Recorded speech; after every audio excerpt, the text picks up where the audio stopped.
జాతీయ ఉపాధ్యాయ దినోత్సవాన్ని సెప్టెంబర్ 5న 2025న జరుపుకుంటున్నారు.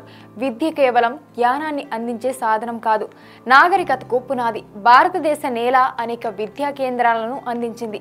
అవి అందించిన జ్ఞానం ప్రపంచానికి వ్యాపించింది. నలంద, తక్షశిల, శాంతినికేతన్ కేవలం విద్యా సంస్థలు మాత్రమే కాదు, భారతదేశ సైద్ధాంతిక వారసత్వం, బోధనా సాంప్రదాయానికి సజీవ సాక్ష్యాలు, మన జ్ఞానానికి రుజువులు. ఉపాధ్యాయ దినోత్సవం సందర్భంగా ఈ ప్రదేశాలను గుర్తు చేసుకోవడం విద్య, ఉపాధ్యాయ సాంప్రదాయ వైభవాన్ని గౌరవించినట్లే. భారతీయులు మాతృదేవోభవ, పితృదేవోభవ, ఆచార్య దేవోభవ అంటూ తల్లిదండ్రుల తర్వాత స్థానాన్ని గురువుకి ఇచ్చారు. ఉపాధ్యాయుడిని దైవంగా భావించి పూజించే సాంప్రదాయం మన సొంతం. దేశానికి రాజైన ఒక ఉపాధ్యాయుడికి శిష్యుడే. మనకున్న అజ్ఞానపు పొరలను తొలగించి జ్ఞానదీప్తిని వెలిగించి వ్యక్తిత్వ నిర్మాణం, నైతిక విలువలు నేర్పి అందమైన భవిష్యత్తును అందించే ఇలలో ప్రత్యక్ష దైవం ఉపాధ్యాయుడు. అందుకే గురువుని గౌరవిస్తూ ప్రతి సంవత్సరం ఉపాధ్యాయ దినోత్సవం జరుపుకుంటాం. ఉపాధ్యాయులు విద్యార్థులకు జీవిత తత్వశాస్త్రం, విలువలు, సంస్కృతిని బోధించేవారు. అందుకే ప్రపంచం భారతదేశ ఉపాధ్యాయ సాంప్రదాయాన్ని అత్యంత పురాతనమైనది, గొప్పది అని భావిస్తుంది. ఇప్పుడు ఏ విధంగా భారతీయులు విదేశాలకు విద్యను అభ్యసించడానికి విదేశాలు వెళ్తున్నారో అదే విధంగా ఒకానొక సమయంలో మన దేశంలో విద్యని అభ్యసించేందుకు విదేశీయులు సైతం వచ్చేవారట. అటువంటి చారిత్రక విద్యా కేంద్రాల చరిత్ర, ప్రత్యేకత గురించి తెలుసుకుందాం.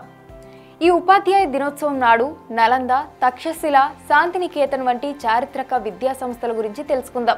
ఇవి భారతీయులను మాత్రమే కాకుండా ప్రపంచ స్థాయిలో విద్యార్థులను కూడా ఆకర్షించాయి. ఈ 3 సంస్థల ప్రత్యేకత ఏమిటంటే ఇక్కడ విద్య పుస్తకాలకు మాత్రమే పరిమితం కాలేదు. ఉపాధ్యాయులు తమ విద్యార్థులకు జీవిత తత్వశాస్త్రం, విలువలు, సంస్కారాలను బోధించారు. భారతదేశం ఉపాధ్యాయ సాంప్రదాయాన్ని ప్రపంచ పురాతనమైనది, గొప్పదిగా పరిగణించడానికి ఇదే కారణం. నలంద విశ్వవిద్యాలయం బీహార్ రాష్ట్రంలో ఉంది. ఈ విద్యా సంస్థ క్రీస్తు శకం 5వ శతాబ్దంలో స్థాపించబడింది. ఇది ప్రపంచంలోనే మొట్టమొదటి నివాస అంతర్జాతీయ విశ్వవిద్యాలయం. ప్రాచీన భారతదేశంలోని మొట్టమొదటి ప్రధాన జ్ఞాన కేంద్రం. వేదాలు, తర్కం, గణితం, ఖగోళ శాస్త్రం, ఆధ్యాత్మిక, సనాతన ధర్మం వంటి అంశాలను ఇక్కడ బోధించేవారు.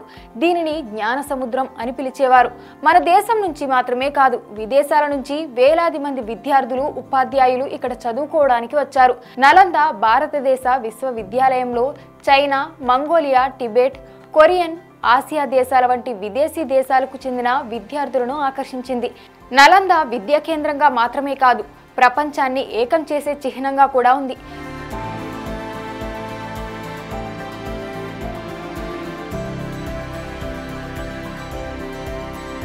తక్షశిల విద్యా కేంద్రం ప్రస్తుతం పాకిస్తాన్లోని పంజాబ్ ప్రావిన్స్లో ఉంది. ఇది ప్రపంచంలోని పురాతన విశ్వవిద్యాలయాల్లో ఒకటి. తక్షశిల క్రీస్తుపూర్వం 7వ శతాబ్దంలో స్థాపించబడింది. ఇది ఒక ముఖ్యమైన విద్యా కేంద్రంగా ఉండేది. ఇక్కడ గురువులకు సాంప్రదాయం ప్రకారం వివిధ విషయాలను, వృత్తిపరమైన జ్ఞానం, సమన్వయం ఉండేది.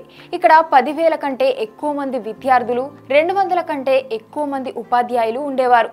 రాజకీయాలు, యుద్ధం, వేదాలు, ఆర్థిక శాస్త్రం, వైద్యం వంటి అంశాలు బోధించబడ్డాయి. మానవ చరిత్రలో మొట్టమొదటి ప్రసిద్ధ విశ్వవిద్యాలయం తక్షశిల. పాణిని, చాణక్య, చరుకుడు వంటి గొప్ప పండితులు ఈ ప్రదేశంలోనే విద్యను అభ్యసించారు. ఇది అంతర్జాతీయ స్థాయిలో జ్ఞాన కేంద్రంగా కూడా ఖ్యాతిని పొందింది. అలాగే యునెస్కో తక్షశిలను ప్రపంచ వారసత్వ ప్రదేశంగా ప్రకటించింది. శాంతినికేతన్ శాంతినికేతన్ను ఆధునిక భారతదేశ విద్యా కేంద్రం అని పిలుస్తారు. 1863లో పశ్చిమ బెంగాల్లోని మహర్షి దేవేంద్రనాథ్ ఠాగూర్ శాంతినికేతన్ను స్థాపించారు. తర్వాత రవీంద్రనాథ్ ఠాగూర్ దీనిని 1901లో గురుకుల శైలి పాఠశాలగా, తరువాత 1921లో విశ్వభారతి విద్యాలయంగా అభివృద్ధి చేశారు. ఈ విద్యా కేంద్రంలో సాంప్రదాయ విద్యా పద్ధతులకు దూరంగా ప్రకృతికి దగ్గరగా విద్యను అభ్యసించే విధానం ఉంటుంది. ఇక్కడ కళ, సాహిత్యం, సంగీతంపై ప్రాధాన్యత ఇవ్వబడింది. శాంతినికేతన్కు ప్రపంచ వారసత్వ ప్రదేశం హూందా కూడా ఉంది. ఇది దీనికి ప్రపంచ గుర్తింపును ఇచ్చింది. భారతీయ పాశ్చాత్య విద్య ఆధునిక సమ్మేళనం ఇక్కడ ఉంది. ఇది విద్యార్థులకు వివిధ రకాల కోర్సులను అందిస్తుంది. నేటికి విశ్వభారతి విద్యాలయంగా గుర్తింపు ఉంది. For more videos like this, subscribe Big TV channel.